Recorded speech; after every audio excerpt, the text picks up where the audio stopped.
Spartans! What is your profession?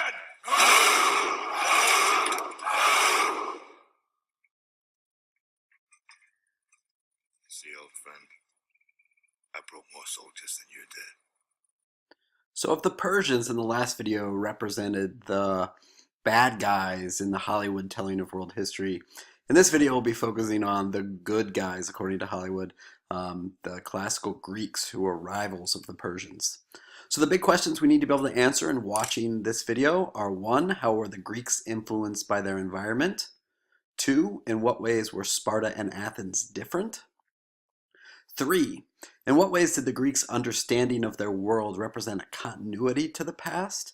And in what ways did it represent a change? And then 4, what were the lasting effects of Alexander the Great's conquests? So starting with that first big question, how are the Greeks influenced by their environment? So if we look at Greece, it's located on the Mediterranean Sea. Greece is also sometimes referred to as Hellas, which was what the Greek people at the time called it. So it's located on the Balkan Peninsula. And Greece created a whole range of colonies throughout both the Mediterranean Sea and the Black Sea. So these independent city-states established colonies in places like Ionia on the Anatolian Peninsula, established colonies in Egypt. So we could basically call the Mediterranean Sea the highway to Hellas because it moves people around. It's a facilitator of movement across North Africa, Eastern Europe, Western Europe, the Middle East. Now, when you take a look at these two maps, what stands out to you about Greek geography? So when we think about the way in which geography shapes the formation of societies, as a result of this geography, we can maybe draw a conclusion that the Greeks would have been relatively isolated from one another. Greek geography was dominated by mountains and islands. And as a result, it led to the development of hundreds of separate city-states. So Greece during the Classical Age was decentralized. It was dominated by these city-states known as polis. The singular of that word is polis. Polis, polis. And what a polis is, or a polis, is an independent local city-state. It has its own unique government, its own social structure and social hierarchy. It has their own military, and so those are some of the major differences between these Greek city-states.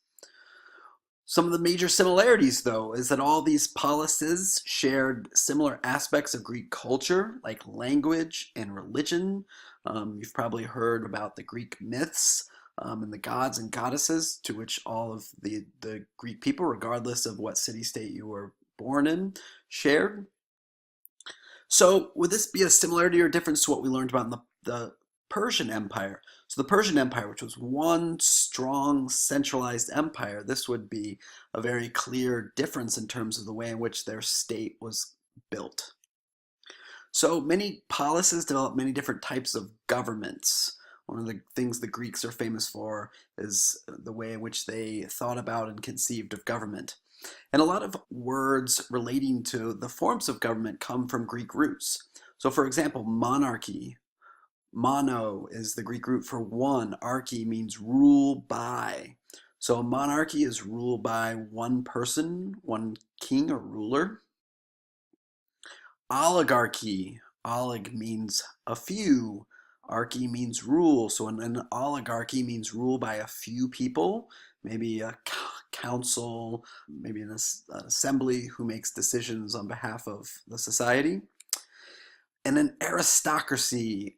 Aristo means best, and ocracy means rule. So an aristocracy is ruled by the best people, which is distinct from an oligarchy. And an oligarchy has more negative connotations, suggesting that the few that are ruling will rule in their own best interest, whereas in an aristocracy, they're the best people, so therefore they're ruling in the interest of the society as a whole and not in their own individual interests. And then finally, a democracy, demos, people, ocracy, rule. So in a democracy, We have rule by the people, where the people have the ability to vote and voice their opinion on policy. So most governments in ancient Greece were oligarchies. They were ruled by a few people, maybe a council of people. And the two most powerful polises in ancient Greece were Athens. and Sparta! and so the next big question that we have to answer is, in what ways were Sparta and Athens different? So Athens is considered the birthplace of direct democracy, meaning the people got a direct voice in making decisions that impacted their government. And how this worked was that Athenians would gather together anyone who was considered a citizen, and that's going to be an important distinction in a second. All citizens got to vote on issues facing Athens. So, should we go to war? Should we harvest the olive trees? Any issue that came up, the citizens would get together and vote on. And how they voted is kind of interesting. They would be given a white stone and a black stone. And if they wanted to vote yes on the issue, they would toss in the white stone. If they wanted to vote no, they would toss in the black stone. And then they would simply just count all of the white stones and black stones. Another interesting artifact that's been found are these pottery pieces. And they have the names of Athenian citizens written on them. And how it worked was, if you wanted to kick somebody out of Athens, what's known as ostracism. If you wanted to remove them from Athens, they would have a vote to decide who would be removed from the city based upon the number of votes on these pottery pieces. Now, the term citizen is important because citizen excludes a number of people. When we think about democracy, we think about all the people have the right to vote, have a voice in their government.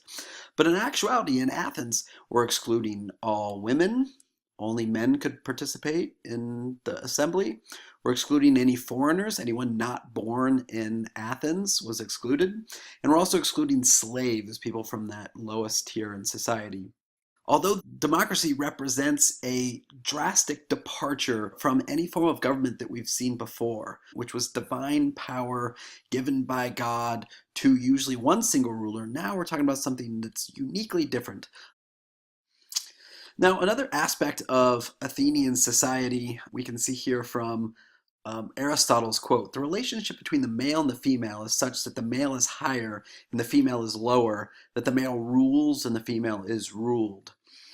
Uh-oh, what is that I smell? Sexism. So Athens was a highly patriarchal society. Now we can contrast this with Sparta. Sparta, instead of valuing public participation in government, instead valued participation in their military. So they were a highly militaristic society. Now, in contrast to Athens, women had a greater role. They were trained in physical education. Now, interestingly enough, one of the reasons that they were allowed to kind of exercise and get outside the house some was because they wanted the women to be as physically fit as possible for childbirth. So still talking about some patriarchal rationale behind the greater freedoms or rights that were given to women in Sparta. Now, at birth, Spartan babies were given over to a council of elders for examination, and if they were viewed as too weak, the parents were required to take them up to the mountains and to leave them there to die. And so it was, again, a very intensely militaristic society. Now, slavery was very common in Sparta, as Sparta was a militaristic society. They were conquering a lot of these neighboring societies, and as a result, they were enslaving people. They called their slaves helots, and these helots lived in slave-like conditions, but they really spent most of their time as kind of the laboring agricultural force for the Spartan people. They would be the people that grew the food while the Spartans were off training in the military and fighting in wars. So the Greeks and their rivals, the Persians, fought in a series of wars known as the Greco-Persian Wars.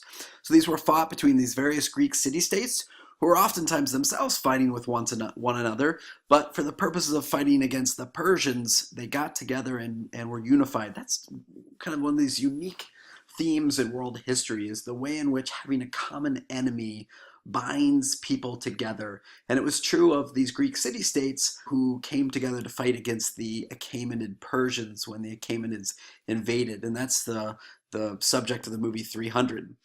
Now, one of the famous stories that came out of the Greco-Persian War is the story of Phidippides, who, after the Battle of Marathon, runs approximately 26 miles from the battlefield of Marathon to Athens to declare that the Athenians had been successful in the battle and ultimately then dropped dead, according to the myth. And again, this is just a myth, but it's the basis for the modern marathon.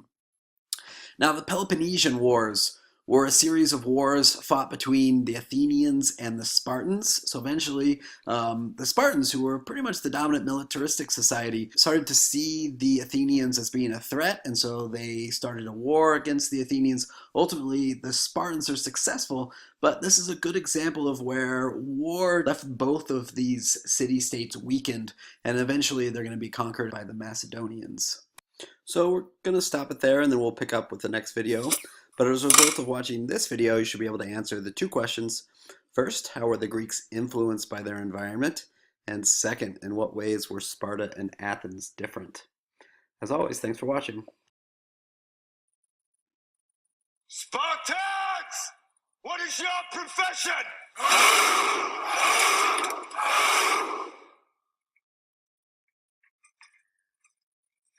Of Alexander the Great's conquests. So starting with that first big question, how are the Greeks influenced by their environment? So if we look at Greece, it's located on... I brought more soldiers than you did. So if the Persians in the last video represented the bad guys in the Hollywood telling of world history, in this video we'll be focusing on the good guys. Are Athens different? 3. In what ways did the Greeks' understanding of their world represent a continuity to the past? And in what ways did it represent a change? And then 4, what were the lasting effects, according to Hollywood, the classical Greeks who were rivals of the Persians? So the big questions we need to be able to answer in watching this video are 1, how were the Greeks influenced by their environment? 2, in what ways were Sparta and